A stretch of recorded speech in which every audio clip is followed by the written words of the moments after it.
Sir అయితే ఇప్పుడు మీరు మీరు అన్నట్టుగానే చాలా మందికి సివిల్ సర్వీసెస్ ఎగ్జామ్ అంటే ఐఏఎస్, ఐపీఎస్. అసలు ఆ రెండే ఎగ్జామ్సా? లేకపోతే చాలా సర్వీసెస్ ఉన్నాయా? చాలా మంది ఉన్నారు ఈరోజు సివిల్స్ లో ఉండి ఎందుకు వచ్చామా అనేవాళ్ళు కూడా ఉన్నారు. The first thing that many parents will ask is మా అబ్బాయో అమ్మాయో సివిల్ సర్వీసెస్ తీసుకోవాలనుకుంటున్నారు, కోచింగ్ చేర్చాలా? Is coaching mandatory? ఇంకా ఉందా సివిల్ సర్వీసెస్ కి చాలా క్వశ్చన్ చేసిన వాళ్ళు ఉన్నారు. ఈరోజు ప్రైవేటైజేషన్ అయిపోయింది. Private sector is more important. ఈ రోజులో 2025లో do you really think civil services is a good career choice? Covid టైంలో ఒకసారి ఆలోచించండి. True sir. How did we feel about security? Jobs, salaries అందరికి హాఫ్ సాలరీస్ ఇచ్చారు, కొంతమందికి సాలరీస్ ఇవ్వలేదు. Today I have a very special guest with me, my guru, Braintree IAS Gopal Krishna sir. Sir, today I want to discuss some things regarding to civil services awareness with you. And first of all, thank you for coming to our studio. My pleasure.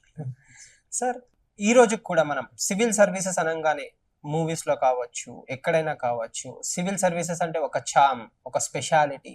And మామూలుగా జనాలు మాట్లాడుకునేది కూడా civil services అంటే ఒక special exam, ఒక prestigious exam, ఒక చాలా కష్టపడితే తప్ప రాని ఎగ్జామ్, ఇలా చాలా వింటూ ఉంటాం సివిల్ సర్వీసెస్ గురించి. అయితే 2025లో కూడా do you really believe that civil services అంత చార్మ్ ఉంది, they are that important to the nation? అంటే importance to the nation is definitely there. కానీ ఈ చామ్ ఎందుకు క్రియేట్ అయింది అంటే, మనం ఒక 2010 ముందు చూస్తే పెద్దగా మీకు అంత they never use to talk as much as we are talking about it today.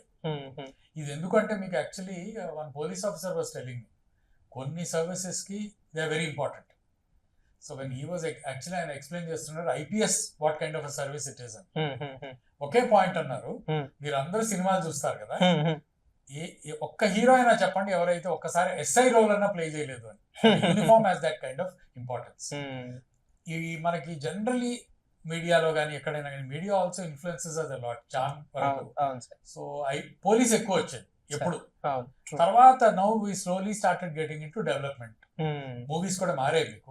So development మీద వచ్చినప్పుడు అప్పుడు IAS also started becoming important. Okay. So charm అనేది అలా ఇంక్రీజ్ అవుతూ వచ్చింది. బట్ మెయిన్ పాయింట్ ఏంటంటే, మీకు మనకి lot of people will mention ఇంకా ఉందా సివిల్ సర్వీసెస్ కి చామ్ అని క్వశ్చన్ చేసిన వాళ్ళు ఉన్నారు. ఈ రోజు ప్రైవేటైజేషన్ అయిపోయింది. Private sector is more important. Private sector లో సాలరీస్ ఎక్కువ వస్తాయి. So civil services charm may not be there అని. కానీ but if you look at the number of people, మనం ఎంతమంది రాస్తున్నారు అని చూస్తే ఎక్కడ నంబర్ తగ్గలేదు, నంబర్ పెరుగుతూనే వచ్చింది. Normally number has to increase according to the increase of the youth. దానికంటే ఎక్కువ పెరిగింది. ఎలిజిబుల్ యూత్ కంటే నార్మల్ ఎంతమంది రాయాలో తీసుకుంటే మీరు అంతకంటే ఎక్కువ పెరిగింది. సో చామ్ అనేది దట్ ఈస్ డెఫినెట్లీ దేర్. కానీ మీరన్న క్వశ్చన్ కి ఎందుకు ఆ చామ్ వచ్చింది అనేది చాలా మంది దే డోంట్ రియలైజ్ అసలు what is the importance of civil services అని. మనకి చాలా మందికి మన ఆర్మీ గురించి చెప్పినప్పుడు we make a statement, army కానీ ఎయిర్ ఫోర్స్ కానీ మీరందరూ you are able to sleep peacefully and if you know that you will not have a problem, it is because of the armed forces. అవును sir. ఇదే point ని let us translate it into civils.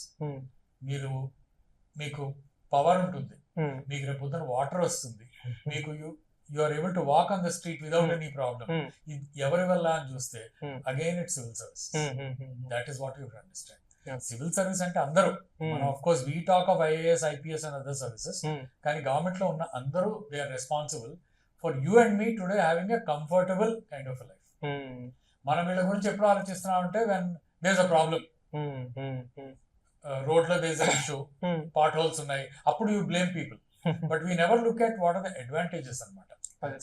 Sir అయితే ఇప్పుడు మీరు అన్నట్టుగానే చాలా మందికి civil services exam అంటే ఐఏఎస్, ఐపీఎస్. అసలు ఆ రెండే ఎగ్జామ్సా లేకపోతే చాలా సర్వీసెస్ ఉన్నాయా? అంటే మీకు యాక్చువల్లీ అందరూ యూపీఎస్సీ, ఐఏఎస్ తప్ప ఇంకేం మాట్లాడుతుంది.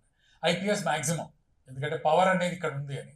బట్ నార్మల్లీ మనకు తీసుకుంటే at an average 21 to 23 services ఉన్నాయి. All these services basically belong to, అంటే మన ఎగ్జామ్ లో యూపీఎస్సీ సివిల్ సర్వీసెస్ ఎగ్జామ్ లో they are recruiting people for 23 services. ఇందులో గ్రూప్ బి సర్వీసెస్ అంటే సెకండ్ లెవెల్ సర్వీసెస్ కొన్నే ఉన్నాయి, 2-3 మాక్సిమం వస్తాయి. మిగతావన్నీ మీ group A services. All services అన్నిటికీ they are the same. Salaries wise కానీ, మీకు బెనిఫిట్స్ వైజ్ కానీ, ఇన్ జనరల్ మీకు వచ్చే జాబ్ తో పాటు వచ్చే మీకు బెనిఫిట్స్ ఆ పర్క్స్ ఉంటాయి కదా, everything is nearly the same. Okay. But the position matters, that's the point. అంటే జనాల్లోకి ప్రజల్లోకి బాగా కనిపించే విజిబుల్ పోస్టులు ఐఏఎస్ ఐపీఎస్ అంటే అంటారు. బేసికలీ మీకు ఎప్పుడు ఒకటి మనం గుర్తుపెట్టుకోవాలంటే రికగ్నిషన్ గానీ మీకు టు లార్జ్ ఎక్స్టెంట్ సాటిస్ఫాక్షన్ కూడా విచ్ కమ్స్ విత్ రికగ్నిషన్. అంటే చాలా మందికి ఏంటంటే నేను ఇప్పుడు నడుస్తూ ఉంటే people should recognize me, people should say we've seen your photograph, we've seen you working అని. అది మీకు విజిబిలిటీ ఏ సర్వీస్ లో వస్తుందంటే services which have direct relation with the people. ఇవి యాక్చువల్లీ మీరు చూస్తే రెండే services, IAS IPS. They directly effect the people అన్నమాట. అందుకని they have the maximum amount of importance. అలా ఇండియన్ ఫారిన్ సర్వీస్ ఉంది, they play very important role. కానీ మీకు నాకు వాళ్ళతో కాంటాక్ట్ అవసరం లేదు. అవును సార్. ఇండియన్ రెవెన్యూ సర్వీస్ ఉంది, ఇన్ఫాక్ట్ వీళ్ళందరికంటే they could perhaps play much more important role because they collect money for the government. కానీ only the taxpayer is connected to them. వాళ్ళ కూడా direct link is not there. Direct గా మనకి ఎవరు కనిపిస్తారు అంటే ఐఏఎస్ అండ్ ఐపీఎస్. అందుకని we give so much of importance to them. Okay. So that is the basic point why the charm has been created around services. ఇది ముందు నుంచి ఉంది, మధ్యలో కొంచెం తగ్గింది, ఫ్రాంక్ గా it came down, then again it has gone up. Sir అయితే like for example ఇప్పుడు మీరు చాలా బాగా చెప్పారు సివిల్ సర్వీసెస్ ఎందుకు ఇంపార్టెంట్ అని చెప్పి, లేకపోతే how they contribute to nation building. కానీ విజిబుల్ సర్వీసెస్ ఐఏఎస్ ఐపీఎస్ అయితే ఇప్పుడు చాలా మంది తల్లిదండ్రులకి వాళ్ళ పిల్లలు సివిల్ సర్వీసెస్ లోకి వెళ్ళాలని కోరిక ఉంటుంది, లేకపోతే ఒక సాఫ్ట్వేర్ ఇంజనీరో లేకపోతే చాలా మంది ఉంటారు, వాళ్ళకి అసలు సివిల్ సర్వీసెస్ వైపు రావాలి అని ఉంటుంది. అసలు సివిల్ సర్వీసెస్ లోకి రావాలంటే ఏదైనా particular kind of mind set ఉండాలా, లేకపోతే ఏమైనా యాప్టిట్యూడ్ ఉండాలా? అసలు ఆలోచన పద్ధతి ఎవరు రావచ్చు సివిల్ సర్వీసెస్ కి? అంటే ఒకటి basically anybody can come in అండి. కాకపోతే లేటర్ ఆన్ అంటే మనం ముందు ప్లాన్ చేసే ముందు ఆలోచించవలసింది క్వాలిటీస్ కంటే will you like your job. Okay. Okay. అంటే when you like your job, basically civils అనేది మన అందరు రాసేది, ఎవరైనా రాసేది, they write the exam for IAS and IPS. అంటే again like I mention the first point, public interaction ఎక్కువ ఉంటుంది. సో మీకు ఏమిటంటే పీపుల్ తో ఇంటరాక్ట్ అయ్యి పేషెంట్ గా ఉండి మీరు అది ఎంజాయ్ చేస్తే then you are the person who's made for civils. Pass అవడానికి మీకు ఏం క్యారెక్టరిస్టిక్స్ కావాలనేది it's a different subject. But initial గా మీరు if you want to get into civil services తర్వాత and you should enjoy your job, not just get in. ఇప్పుడు చాలా మంది ఉన్నారు ఈరోజు సివిల్స్ లో ఉండి ఎందుకు వచ్చామా అనే వాళ్ళు కూడా ఉన్నారు. Privately they can express, openly also they can express. అంటే వాళ్ళకి somehow it didn't suit them. ఆ టైంలో రాశారు because this was only option అని. కానీ నా పాయింట్ ఏమిటంటే if you want to choose civil services, ముందు మీకు పీపుల్ అనే దీనికి you should B happy with them, comfortable with them, and you should derive a certain kind of satisfaction. Okay. అంటే public service spirit అనేది వాళ్ళకు ఉండాలి. అంటే పబ్లిక్ సర్వీస్ స్పిరిట్ కూడా ఉందా లేదా అన్నది తెలీదు. చాలా మంది 10th క్లాస్ లోనే నేను I want get into civils అంటారు. మీకు పబ్లిక్ సర్వీస్ స్పిరిట్ మీకు ఉందని ఎలా తెలుస్తుంది? ఏదో మీరు వాలంటీర్ ఆర్గనైజేషన్ జాయిన్ అయ్యారు కానీ అది స్పిరిట్ కాదు. For team activity you join. మీకు యాక్చువల్లీ మీరు ఎంజాయ్ చేస్తారనేది you will only know later, service లోకి వెళ్ళిన తర్వాత. సర్వీస్ లో వెళ్ళినప్పుడు. సో ముందు you only need to know what the service has. Okay. So అది మోస్ట్ ఇంపార్టెంట్. అది ఓకే. సో మీకు కావాల్సింది you should enjoy being with people. Okay. People will talk, people will express their problems. మీరు ఆ problem విన్నా కూడా మీరు విసుక్కోకూడదు. మీకు అటువంటి మెంటాలిటీ కానీ ఉంటే where I don't want to interact with people, I just want to do my work అంటే you should then get into research. అది కూడా physical science research where will be in laboratory. మనకి ఇప్పుడు ఏంటంటే మనకి ఈ సబ్జెక్ట్స్ లో civil service లాంటి సబ్జెక్ట్స్ లో మనకి లాబొరేటరీ అంటూ తీసుకోవాలి. Are you suited for that అంటే laboratory is your entire world, people are your laboratory. So ఇక్కడ the point is you should basically enjoy people. Okay. And also understand people are different. Understand people have problems.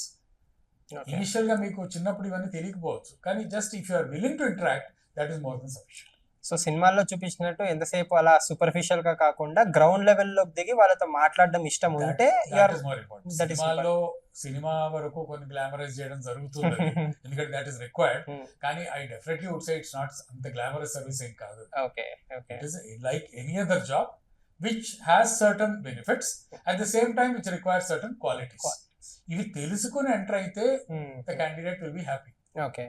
Sir ఇందాక starting లో అన్నట్టు మీరు బయట private sector లో చాలా లక్షల jobs కావచ్చు లేకపోతే ప్యాకేజెస్ బాగున్నాయి. సో ఈ రోజులో 2025లో do you really think civil services is a good career choice? Definitely. ఒకటి, ఈ క్వశ్చన్ చాలా మంది అడిగారు.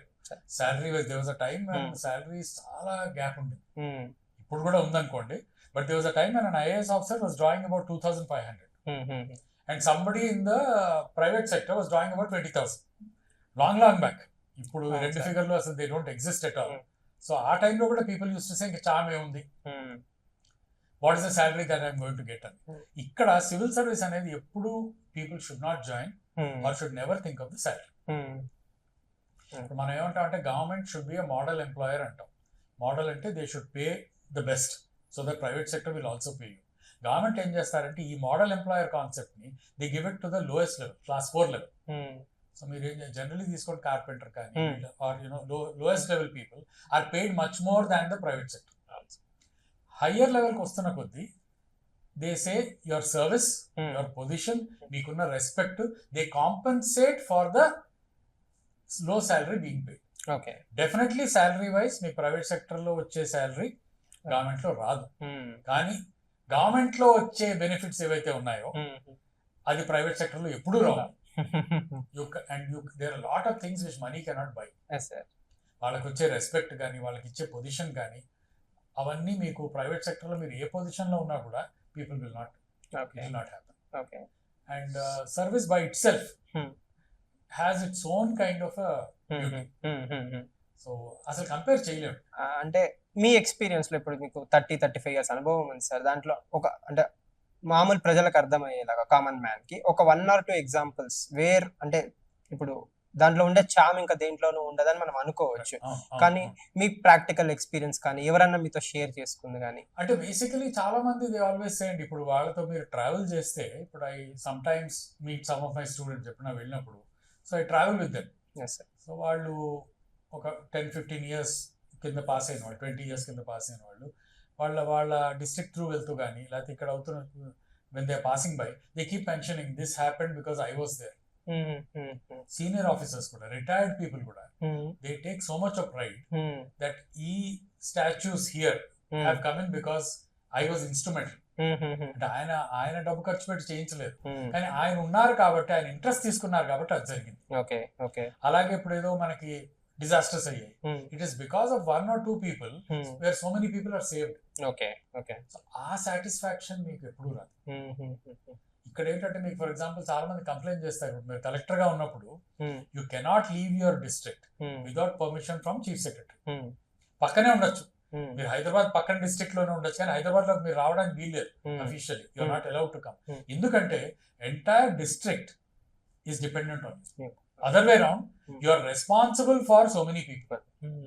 ఈ పొజిషన్ మీకు ఎక్కడ వస్తుంది అసలు? ప్రైవేట్ సెక్టర్ లో ఎంత మంది కానీ డీల్ చేయగలరు మీరు? Take a very big company, ఎంత పెద్ద హైరార్కీ ఉంటుందంటే you'll be dealing only with certain number of people. ఇక్కడ ఒక ఐఏఎస్ ఆఫీసర్, మీరు కలెక్టర్ కానీ, అసిస్టెంట్ కలెక్టర్ కానీ, you deal with so many employees and how many people do you effect, అది చాలా ఇంపార్టెంట్. ప్రైవేట్ సెక్టర్ లో ఎంత మీరు అనుకున్నా కూడా, biggest private sector organization, how many people will you effect. మీరు ఏదో క్రియేట్ చేయొచ్చు, ప్రోడక్ట్ అందరూ వాడచ్చు, కానీ ఇక్కడ ఏంటంటే you affect so many lives and you make an impact on them and you are making a difference for them. Okay, and ఒక రకంగా చెప్పుకుంటే ఆ impact is more direct and visible. అంటే చిన్న చిన్న పాయింట్స్ ఉంటాయి, మీకు చాలా సింపుల్ ఎగ్జాంపుల్స్ లో కనిపిస్తాయి. there are people who used to walk for 2 kilometers to get water. ఇప్పుడు you were the person instrumental in providing a pipeline. మీరు చేసింది ఏమీ లేదు, గవర్నమెంట్ ఫండ్స్ మీకు చెప్పారు చేయమని, మీరు టైంకి చేశారు. వాళ్ళందరూ మళ్ళీ 2 kilometers నడవాల్సిన అవసరం లేదు. Now that satisfaction is sufficient. 2, వాళ్ళు మిమ్మల్ని గుర్తుపెట్టుకుంటారు. వాళ్ళు గుర్తుపెట్టుకోకపోయినా you will feel very happy when you find that people don't have to do all this.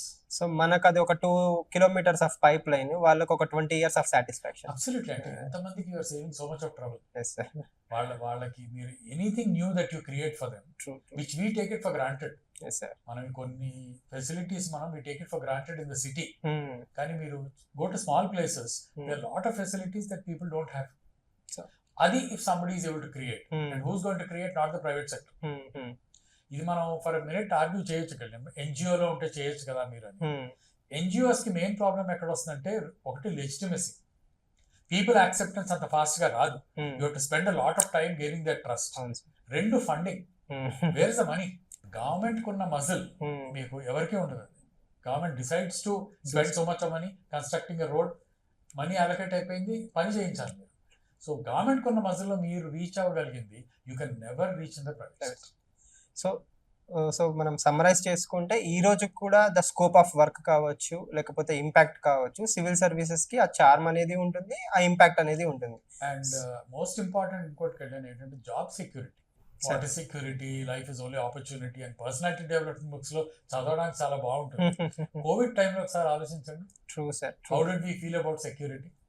Jobs, salaries అందరికి హాఫ్ శాలరీస్ ఇచ్చారు, కొంతమందికి శాలరీస్ ఇవ్వలేదు, తీసేయాల్సి వచ్చింది because the company could not pay. Only people were paid were government servants. So మీరు ఈ రోజు government service join అయితే 30 ఏళ్ల తర్వాత మీరు ఎక్కడ ఉంటారో మీకు ఇప్పుడే తెలుసు. ప్రైవేట్ సెక్టర్ లో మీకు తెలియదు. మీకు చాలా you can rise to the top or you can fall. మీరు ఎక్కడ ఉంటారో మీకు తెలియదు. Yes sir. That too in that's AI generation where AI వల్ల ఏ జాబ్స్ ఉంటాయో, ఏ జాబ్స్ పోతాయో, ఆటోమేషన్ వస్తుంది రాదు, ఇలా అన్సెక్యూరిటీస్ ఎక్కువ, ఇన్సెక్యూరిటీస్ పెరిగిపోతున్న రోజుల్లో stability will be coming from civil services. And also people should understand again, initial గా మీకు ఈ జనరేషన్ చాలా ఫ్రివలస్ గా అనిపిస్తుందేమో, కానీ మీకు after certain age, as you keep aging, energy levels తగ్గిపోతాయి, రెస్పాన్సిబిలిటీస్ పెరుగుతాయి. You won't be able to do what you're doing today. ఈ రోజు మీరు పేరెంట్స్ తో ఉన్నారు, పొద్దున వెళ్ళిపోయి రాత్రి వచ్చినా కూడా అడిగేవాళ్ళు లేకపోవచ్చు, మీరేం చేయక్కర్లేదు, everything is ready for you. రేపు పొద్దున మీరే చేయాల్సి వస్తుంది. And somebody is not well in the family, who's going to take care? Medical bills కోసం you to insure yourself private sector లో. ఇవన్నీ government takes care of you. అంటే ఇక్కడ పాయింట్ ఏంటంటే why does the government do all this? మీరు as a government servant, unless you feel permanent, unless you feel secure, you will not give your best. మీకు ఎప్పుడైతే నాకు జీతం వస్తుందో లేదో అన్న డౌట్ మీద ఉన్నారు, where are you expected to work? That is the point. ఈ డిమాండ్ మీద కూడా they were saying always also increase the salaries so that people have a decent life which they can have elsewhere, but need not be on par with civil services. అందుకని pay commissions మీకు regular గా వస్తున్నాయి. ఇప్పుడు వచ్చిన pay commission కూడా ఉంది. So that will also make it more attractive. Definitely more attractive. Sir, అయితే somebody అంటే చాలా మంది తల్లిదండ్రులకు అంటే they are convinced that civil services is the best way forward, and మనం కారణాలు కూడా ఇస్తున్నాం ఎందుకు సివిల్ సర్వీసెస్ కి ఫ్యూచర్ ఉంటుంది అని చెప్పి. అయితే the first thing that many parents will ask is, మా అబ్బాయో అమ్మాయో సివిల్ సర్వీసెస్ తీసుకోవాలనుకుంటున్నారు, కోచింగ్ చేర్చాలా? Is coaching mandatory? అసలు కోచింగ్ అంటే ఏంటి? అంటే మీకు ఫస్ట్ పాయింట్ ఏంటంటే, ఈ ఎగ్జామ్ డిజైన్ చేసింది అకాడమిక్స్ మీద. మీరంటే అకాడమిక్ సబ్జెక్ట్స్ రాస్తున్నారు, ఆ సబ్జెక్ట్స్ లో ఎవరైతే టాపర్స్ అవుతారో వాళ్ళు పాస్ అవుతున్నారు. ఇప్పుడు మీరు 10th లో చదివిన తర్వాత you specialized in something, then super specialized in something when it came to degree. ఆ సబ్జెక్ట్స్ కి మీకు ఎగ్జామ్ కి there is no link. So మీరు 10th వరకు సోషల్ స్టడీస్ చేశారు, ఇప్పుడు మీరు ఏ క్యాండిడేట్ అయినా అడగండి, how seriously did you do social studies అంటే they never did it seriously. ఆ టైంలో ఇంట్రెస్ట్ కలగదు. సెకండ్ థింగ్ ఇస్ 10th తర్వాత మీకు కావాల్సిన సీటు ఇంజనీరింగ్ కావచ్చు, మెడిసిన్ కావచ్చు, does not come out of social studies subjects. అందుకని ఇక్కడ ఇంట్రెస్ట్ చూపించారు. ఇప్పుడు ఈ సబ్జెక్ట్స్ అన్ని మళ్ళీ చదవాలంటే after 5 years, one point is all the subjects become very interesting. కానీ ఇది ఎలా చదవాలి, సబ్జెక్ట్స్ మీద ఒక అవగాహన కోసం యూ బేసికలీ రిక్వైర్ కోచ్. ఇంకోటి ఏంటంటే కోచింగ్ వల్ల పాస్ అయిపోవాలి అన్న ఇంప్రెషన్ పేరెంట్స్. కోచింగ్ పంపించాం కదా, వాళ్ళు చదివిచ్చేస్తారు, మా వాళ్ళు చదివేస్తారు, పాస్ అయిపోతారు. అదే సార్, ఇప్పుడు చాలా మంచి మాట చెప్పారు. అంటే ఎందుకంటే చాలా మంది స్టూడెంట్స్ తో మాట్లాడినప్పుడు ఏమంటారంటే, సార్ కోచింగ్ కి పంపించారు, 1 year నుంచి నేను కోచింగ్ లో ఉన్నాను, ఇంకా ఇంట్లో వాళ్ళు ఎగ్జామ్ రాయమంటున్నారు. అంటే ఎక్కడో ఫీల్డ్ లో ఉన్న వాళ్ళకి, అంటే మనలాంటి వాళ్ళకి కావచ్చు, లేకపోతే ఆల్రెడీ ఫీల్డ్ లోకి దిగిపోయిన వాళ్ళకి ఒక అవగాహన రాహిత్యం అనేది ఉన్నది అని నా థాట్ ప్రాసెస్. డెఫినెట్లీ. అంటే వీళ్ళకి మనకి ఏంటంటే పేరెంట్స్ కి, ఇన్ఫాక్ట్ ఎగ్జామ్ తెలియని పేరెంట్స్ కి, విచ్ ఇస్ మాక్సిమం, తెలిసిన వాళ్ళు ఎవరు సివిల్ సర్వెంట్స్ ఉంటారు, వాళ్ళకి తెలుసు పరీక్ష గురించి, వాళ్ళకి కూడా వాళ్ళ ప్యాటర్న్ తెలుసు. ఇప్పుడున్న వాళ్ళకి most of them don't know exam గురించి. They think it is like a competitive exam which you have written, let's say for NEET కి రాశారు, మీరు లేకపోతే ఎంసెట్ కి రాశారు, CAT whatever it is.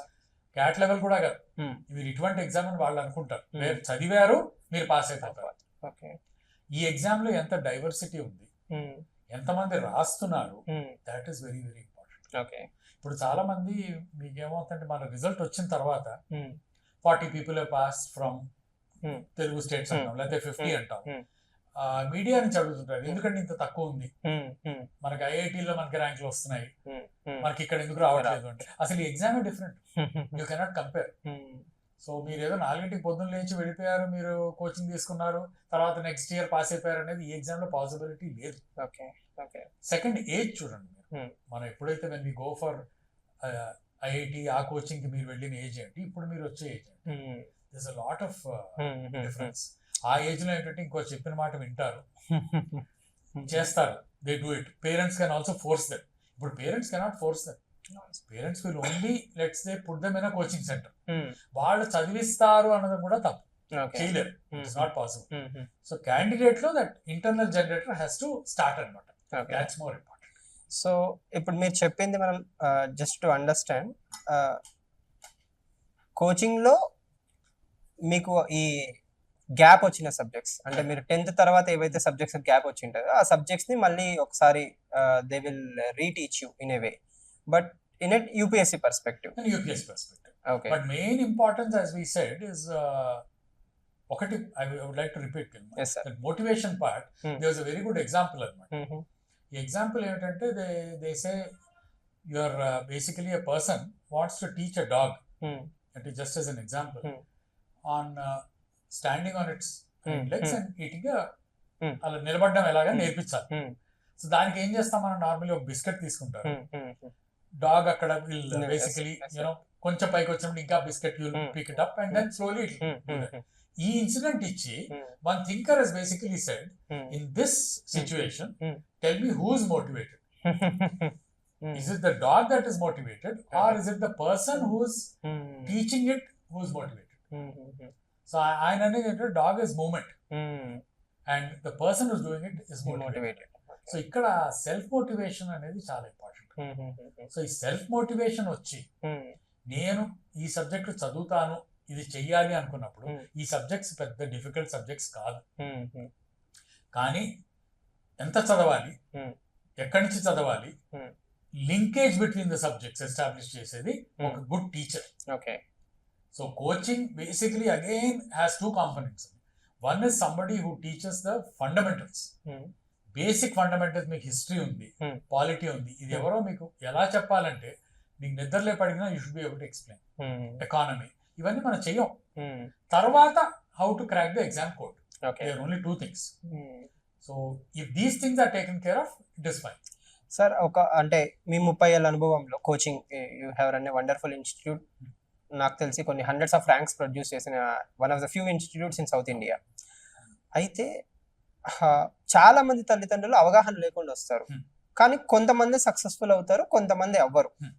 So coaching వల్ల ఆ స్టూడెంట్స్ నేర్చుకున్నది ఏంటి, మిగతా వాళ్ళు నేర్చుకోకపోవడం ఏంటి అంటే ఒకటి మీకు బేసికలీ వీ షుడ్ అండర్స్టాండ్ వచ్చిన వాళ్ళందరిలో ఎంతమంది పాస్ అవుతారు అనేది మనం పర్సంటేజ్ తీసుకోవాలి. Parents should also know what are the chances, candidate should also know what are the chances. రెండు, this is not the only thing in life, this is the only thing I want to do in life అని అంత serious గా తీసుకుని చేయవలసిన అవసరం లేదు. Do it seriously. అందులో కొంతమంది పాస్ అవుతారు ఎందుకంటే వాళ్ళు ఎగ్జామ్ ఒకటి మెథడాలజీ ఏం కావాలి తెలుసుకుంటారు, రెండు ఆ కిల్లర్ ఇన్స్టింక్ట్ ఉంటుంది, I have to get 1 more mark more than the person sitting next to me, and that is very important. So they would have cracked the exam code anamata. Third is luck. Okay. There's definitely a certain amount of luck associated with this exam. Of course luck is there in every part of life. Ee exam lo I would say a percentage is much more. Okay. Phalana enduku pass avaledu, a very brilliant person ante we'll have to find the reasons enduku pass avaledu. There will be some reasons. ఒక్కొక్కసారి reasons ఉండవు, we don't know. True sir. అయితే coaching అంటే మీకు ఇక్కడ luck లో just wanted to explain, please sir. మనకి Covid period లో Covid was advantages to some students, ఎక్కడికి కదలడానికి లేదు, so you didn't have much of stimulation, ఎక్కువ you didn't get information also. ఇంట్లో కూర్చున్నారు, చదివారు, పాస్ అయిపోయారు. కొంతమంది కోవిడ్ వల్ల ఆ టైంలో ఎఫెక్ట్ అయ్యి కోవిడ్ వల్ల ఎగ్జామ్ రాయలేని వాళ్ళు ఉన్నారు. I know some people who just got it before the exam, though the exam was held late. So that is bad luck. Veelaki it worked towards it. So luck factor is always so external factors అనేవి affect చేస్తాయి. Definitely effect చేస్తాయి. External factors effect more as long as your motivation is there. అదే sir. అయితే wonderful point sir. ఇప్పుడు coaching అనేది it's just a part of the preparation. ఒక దిగుతున్న అంటే ఫీల్డ్లోకి రావాలనుకున్న తల్లిదండ్రులకు బేర్ మినిమం అవగాహన ఉండాలి. అయితే చాలా మంది మిస్ అయ్యే పాయింట్ ఏంటంటే రియలిస్టిక్ టైం లైన్. అంటే ఈరోజు కోచింగ్ చేర్పించాను, 6 నెలల్లో సిలబస్ అయిపోవాలి, 9 నెలల తర్వాత మా అబ్బాయి అమ్మాయి ఎగ్జామ్ రాసేసేయాలి. అసలు ఇది practical? What is a good timeline for civil services? First of all అసలు మీరు అన్న పాయింట్ చాలా important point. I get a lot of people ఇప్పుడే అయిపోయింది, డిసెంబర్లో మొదలెట్టేస్తాను, I will clear the exam next year. Parent కూడా పిలిచే చాలు కదండి, 6 నెలలు సరిపోదా పరీక్ష చదవడానికి చదివితే. This exam is not just like that. Minimum you require is 2 years. Okay. 2 years of time. So minimum 2 years. First year of either coaching or preparing on your own or whatever you do. Coaching kuda, it has to be proper coaching where you get the fundamentals. Writing the exam. Writing the exam also first year becomes a part of coaching. Don't take it as writing the exam. Coaching lo oka part is writing the actual exam. మీరు ఎన్ని exams అయినా simulated exams రాయొచ్చు, కానీ actual exam makes a lot of difference. Sir అంటే దీన్ని మనం refresh చేసుకుంటే కొంతమంది పేరెంట్స్ ఒక 6 నెలలు ప్రిలిమ్స్ పెడతాడు, తర్వాత మెయిన్స్ చూసుకుందాం. అసలు ఈ పీస్ మీల్ అప్రోచ్ అనేది వర్కౌట్ అవుతుంది అసలు? అంటే ఇప్పుడు ఎగ్జామ్ సైకిల్ తీసుకుంటే ఇట్ డజంట్ వర్క్. ముందు వర్క్ అయ్యేది, because there was a long gap between prelims and mains. ముందు మీరు తీసుకుంటే డిసెంబర్ లో నోటిఫికేషన్ వచ్చేది, జూన్ లో ప్రిలిమ్స్ అయ్యేది, 2 నెలల తర్వాత ప్రిలిమ్ రిజల్ట్ వచ్చేది, ఇంకో 3 నెలల తర్వాత పరీక్ష అయ్యేది. ఇప్పుడు ఏమవుతుంది చూడండి, ఫిబ్రవరి నోటిఫికేషన్, మే మీ ఎగ్జామ్, 15 రోజుల్లో prelim result, and within 1.5 2 months maximum, I think 48-50 days you are writing the mains. So the approach cannot be piecemeal. It has to be an integrated approach, except interview. Interview కి మీరు ఇప్పటి నుంచే prepare అవ్వాల్సిన అవసరం లేదు. మీరు preparation ఎప్పుడైతే only civils మొదలెడతారో, you should prepare both for prelims and for mains. At the same time they should be a timeline up to which you will read mains. తర్వాత మీరు ప్రిలిమ్ కి రావాలి. నేను రిపీటెడ్ గా అందరికీ చెప్పేది ఒకటే పాయింట్, దట్ ప్రిలిమ్ కాకపోతే మీరు ఎందుకు మెయిన్స్ గురించి మాట్లాడుతున్నారు? మెయిన్స్ లో ఆప్షన్లు ఏం చేయాలి, ఇవన్నీ మీరు యుల్ బి డిస్కసింగ్. మీకు ప్రిలిమే అవ్వట్లేదు, then what are you doing? So ఏ స్టేజ్ లో మీరు మెయిన్స్ ప్రిపరేషన్ కట్ చేయాలి? అగైన్ ఐ రిపీట్, 2 కంబైన్డ్ గా ప్రిపేర్ చేయాలి. ఒక లెవెల్లో mains preparation you should stop, going only for prelims, then immediately go on to your mains preparation.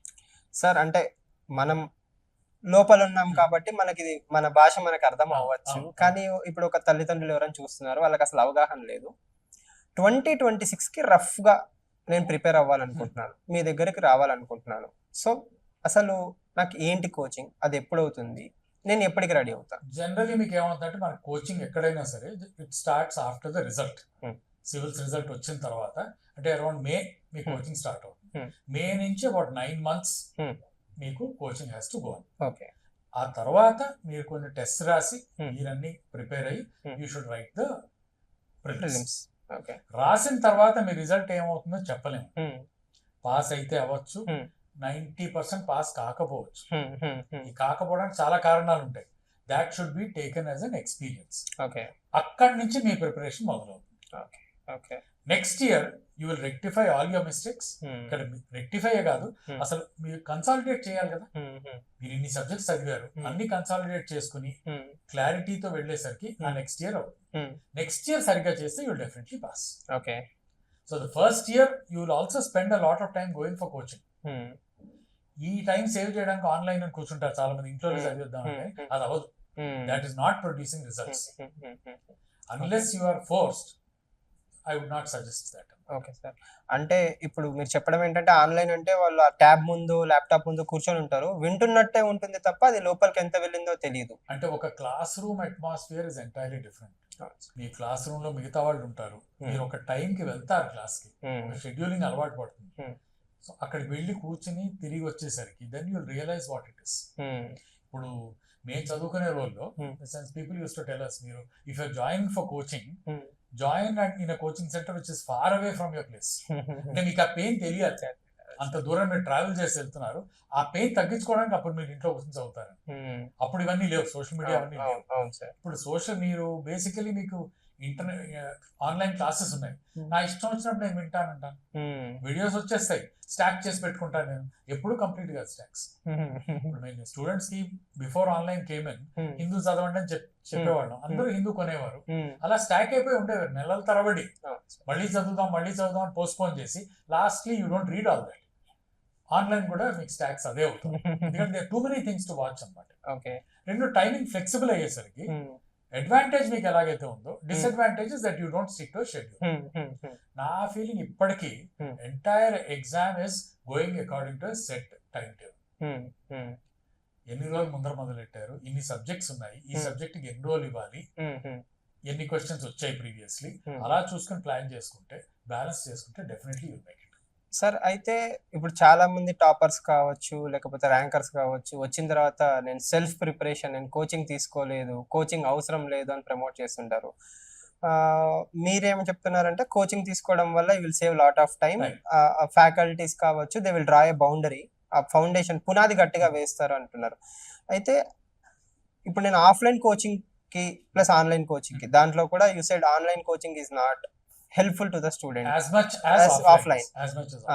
So వీటన్నిటిని తీసుకుంటే నేను ఇప్పుడు 2026 కి హైదరాబాద్ లో నేను ఆఫ్లైన్ కోచింగ్ తీసుకుంటాను. ఓకే, 9 months లో నాకు ఫౌండేషన్ అయిపోవాలి అంటే అసలు ఫౌండేషన్ అంటే ఏంటి, నా పారామీటర్స్ ఏంటి? అంటే అసలు మీరు ఏ లెవెల్లో ఉన్నారు అని. ఫర్ ఎగ్జాంపుల్ మీరు ఇంజనీరింగ్ నుంచి వస్తారు most of the people, which means అన్ని సబ్జెక్ట్స్ మళ్ళీ మొదలెట్టాలి, రెండు సబ్జెక్ట్ మీద ఆసక్తి కలగాలి, దాట్ టేక్స్ టైం. ఇప్పుడు హిస్టరీ లాంటి సబ్జెక్ట్ తీసుకోండి, it takes a very long time. కానీ హిస్టరీ పై మీకు ఇంట్రెస్ట్ మళ్ళీ ఒకసారి కలిగితే మిగతా subjects become easy. Okay, history మీకు 10th లో it would have been boring, so ఇప్పుడు చూస్తుంటే మనం కొత్త నేర్చుకుంటారు. అలాగే బేసికలీ ఒక్కొక్క సబ్జెక్ట్ కి it might take more time initial. History మీకు 2 నెలలు పట్టచ్చు క్లాసులు అన్ని చదవడానికి, క్లాసులు విని మీరు కొంచెం అర్థం చేసుకోవడానికి. అక్కడ వచ్చే క్వశ్చన్లు 8దో 9దో ఉండొచ్చు, అయినా స్టిల్ ఇట్ ఇస్ వర్త్. ఎన్ని క్వశ్చన్లు ఏ సబ్జెక్ట్ నుంచి వస్తాయో ఎవరికి తెలియదు. So you'll have to basically finish all the subjects. Okay. So ఒక ఐడియా అన్ని సబ్జెక్ట్స్ గురించి వచ్చిన తర్వాత then you should be able to relate. That's important. So ఇప్పుడు ఆన్ మై ఓన్ అది తెలుసుకోవడానికి నేను టైం వేస్ట్ చేయొచ్చు. చేయొచ్చు. ఇప్పుడు on my own I have prepared, నేను ఎవరిని అడగలేదు. ఇప్పుడు okay, we appreciate you done it on your own, but ఏ పాయింట్ ప్రూవ్ చేస్తున్నారు? ఇక్కడ ఎవరు కోచింగ్ సెంటర్స్ వల్ల నాకు ఉపయోగం కలగలేదు అని చెప్పడం వల్ల we are not proving a point.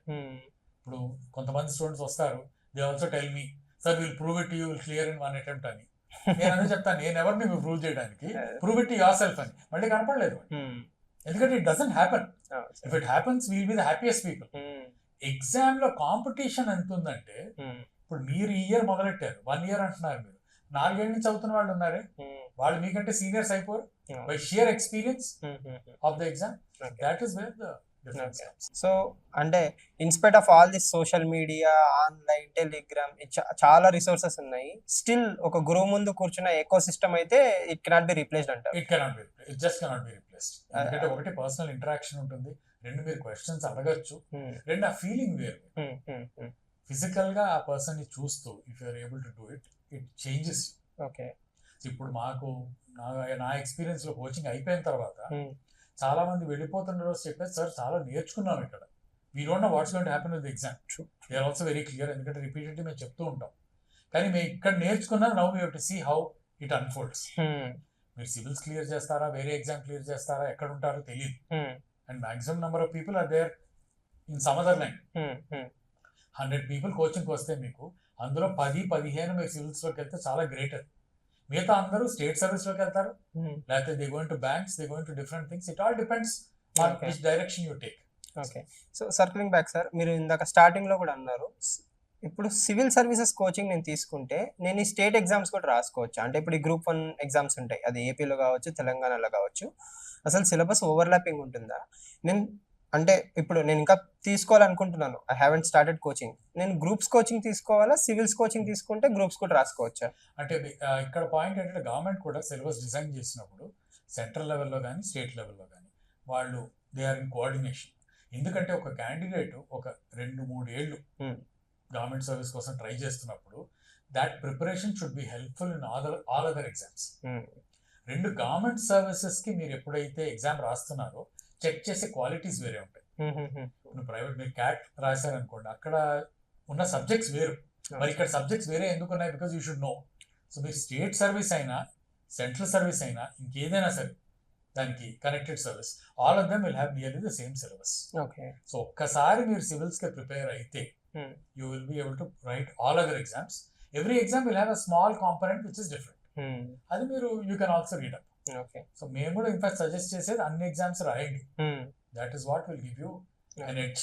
And finally you will make it into civils. That's important. Sir ఇప్పుడు అంటే సేమ్ మీరు చెప్పిన పాయింట్, సివిల్స్ తీసుకుంటే సివిల్స్ నేను కోచింగ్ వచ్చాను అనుకోండి, సివిల్స్ కోచింగ్ తీసుకొని ఇప్పుడు ఏపీ హిస్టరీ లేదా ఏపీ ఎకానమీ ఒకటి ఎక్స్ట్రా చదువుకుంటే సరిపోతుంది, మిగతా సివిల్స్ లో నాకు వస్తుంది. అండ్ మీ అనుభవంలో సివిల్స్ రాసిన వాళ్ళకి సక్సెస్ రేట్ ఎక్కువ ఉంటుంది ఆ గ్రూప్స్ లో? మాక్సిమం నెంబర్ వాళ్ళే ఉన్నారు సివిల్స్ కోచింగ్ తీసుకొని. ఇప్పుడు నా స్టూడెంట్స్ కూడా నేను చూసినప్పుడు స్టేట్ డిపార్ట్మెంట్స్ లో ఎక్కువ ఉంటారు. వాళ్ళకి ఆ టైంలో సివిల్స్ రాలేదు, but they made it into state service. So ఆ టైంలో గ్రూప్ 1 వచ్చినప్పుడు రాశారు, లేకపోతే 5 ఏళ్ల తర్వాత రాశారు. మొన్న సమ్ స్టూడెంట్ కాల్ మీ 2012 లో ఎప్పుడో కోచింగ్ తీసుకుని ఇప్పుడు మళ్ళీ మొన్న గ్రూప్ 1 రాశారు వాళ్ళు. దే ఎలిజిబుల్ టు రైట్ అనమాట.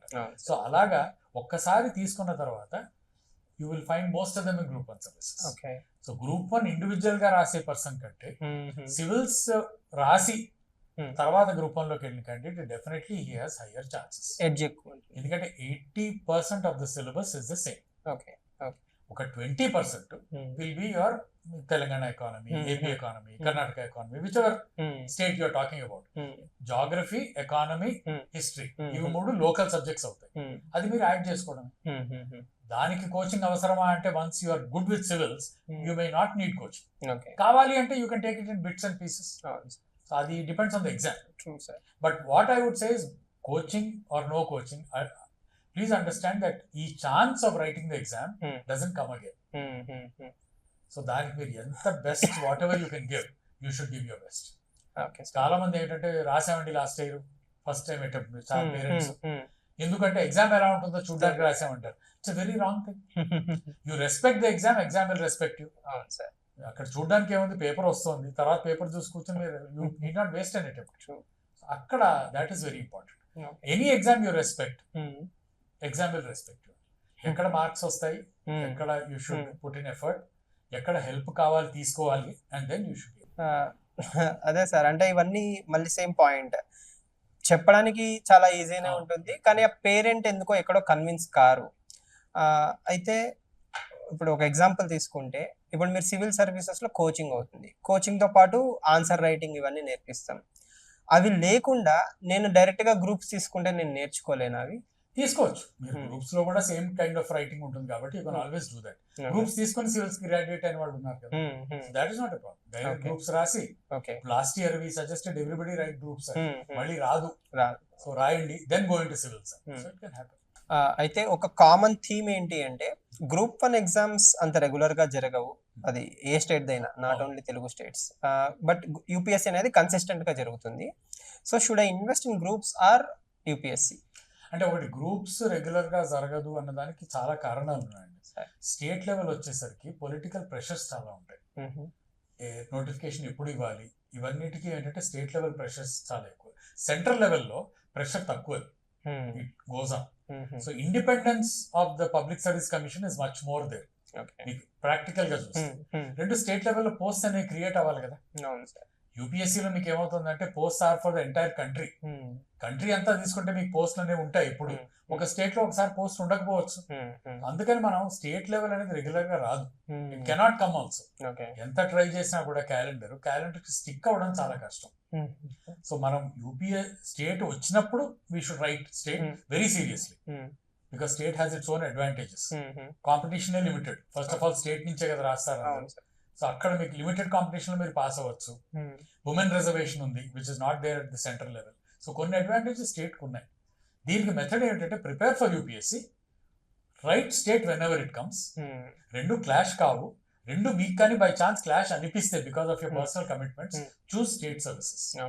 Then next year you write UPSC. So that is the best method to do both, so that your chance element is minimized.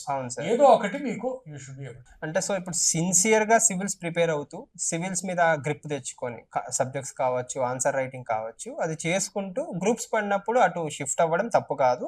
In fact groups అంటే అప్పుడు షిఫ్ట్ అవ్వాలి, అవి అయి బికాస్ గ్రూప్స్ లో ఉన్న advantages as I told you, me own state లో మీరు ఉంటారు. ఇక్కడ మనం థియరిటికల్ గా చాలా చెప్పొచ్చు, ఆల్ ఇండియా లెవెల్లో ఎక్కడైనా పని చేయొచ్చు అని, కానీ మీ స్టేట్ లో మీకు పని చేస్తే మీకు వచ్చే రికగ్నిషన్ ఇంకో స్టేట్ లో మీకు వస్తుందా అది మీరు ఆలోచించాలి. సో మన ఇప్పుడు మనం ఉన్న ప్లేస్ లో మనం ఏం చేసినా సరే మీకున్న కాంటాక్ట్స్ వేరు, సోషల్ క్యాపిటల్ అంటాం మనం, సోషాలజీ, దాట్ కమ్స్ ఇన్. అవన్నీ మీకు you don't get it at when you go to different state. Create చేసుకోవాలి. So theory is different, practice is different. Practically state service is much much better. మీ state లో మీరు ఉంటారు, you get IAS after certain number of years or IPS after certain number of years. So that is the main advantage. Second thing is competition తక్కువ, chances of passing are more. So ఇవన్నీ చూసుకున్నప్పుడు you should first give preference to state exam when both of them come. వారు ఎప్పుడు state వస్తే అప్పుడు మీరు you should. అంటే I have quite a few students IPS వచ్చి ఏదో స్టేట్ వస్తుంది అనుకుని ఐపీఎస్ వదిలేసి గ్రూప్ 1 జాయిన్ అయిన వాళ్ళు చాలా మంది ఉన్నారు, ఇప్పుడు సర్వీస్ లో కూడా ఉన్నారు. So people are practical, they know what is important. Sir, one last question from my side. ఇంత వాస్ట్ ఎక్స్పీరియన్స్ లో మీరు అటు యూపీఎస్సీ రాసిన స్టూడెంట్స్ చూసారు, గ్రూప్స్ రాసిన స్టూడెంట్స్ చూసారు. ఇప్పుడు మీరు చెప్పినట్టు చూసుకుంటే లైక్ ప్రౌడ్ మూమెంట్స్, కొన్నిసార్లు స్టూడెంట్స్ ఎవరన్నా వచ్చి సార్ నేను ఇది ఇంపాక్ట్ చేశాను అంటే as a teacher how do you feel about it? In fact వాళ్ళు ఇంపాక్ట్ చేశారని చాలా మంది చెప్తారు. ఒకటి వాళ్ళు వచ్చి చెప్పినప్పుడు ఇట్ ఫీల్స్ రియలీ నైస్. అంటే సంబడి వాజ్ రా, ఏం తెలీదు, తర్వాత వాళ్ళు ఎగ్జామ్ రాశారు, ఎగ్జామ్ గురించి you could help them pass the exam. ఇప్పటికి మేము క్రియేట్ చేశాను ఎప్పుడు అనను నేను, దో some of them say that because of you అని, బట్ అదర్వైజ్ వాళ్ళు they are making a difference. So వాళ్ళు చెప్పి we were able to do that, ఇటువంటి కేసు మేము we could solve very fast, లేకపోతే మా వల్ల ఈ సిటీలో ఇది వచ్చింది, లేదా ఇది అవ్వకుండా మేము ఆపగలిగాము, something wrong could be happening which could effect environment. ఇది చెప్పినప్పుడు it feels really good that at least somewhere you are instrumental in that change. Yes. We are also a part of that change because we could somehow help the individual to pass. Okay. Sir, అయితే మా side నుంచి ఒక చిన్న request ఏంటంటే, if any parent have any question, parents కావచ్చు, students కావచ్చు, వాళ్ళు comment section లో కావచ్చు మాకు డైరెక్ట్ గా క్వశ్చన్ పంపిస్తే కెన్ వి అప్రోచ్? తప్పకుండా కామెంట్ సెక్షన్ ఇచ్చినా పర్వాలేదు, or they can approach, or they can call up. Sir, any question that they have, they are most welcome. You are more than happy to help them. Absolutely, no problem at all. Thank you so much, sir. Thank you for your time. So parents విన్నారు కదా, మీకు civil services మీద కొంచెమన్నా అవగాహన పెరిగింది అని నేను అనుకుంటున్నాను. If you have any questions whatsoever, Gopalakrishna సార్ని మీరు కలవాలన్నా, క్వశ్చన్స్ ఏమన్నా ఉన్నా, please use comment section. Thank you for watching this video. Thank you.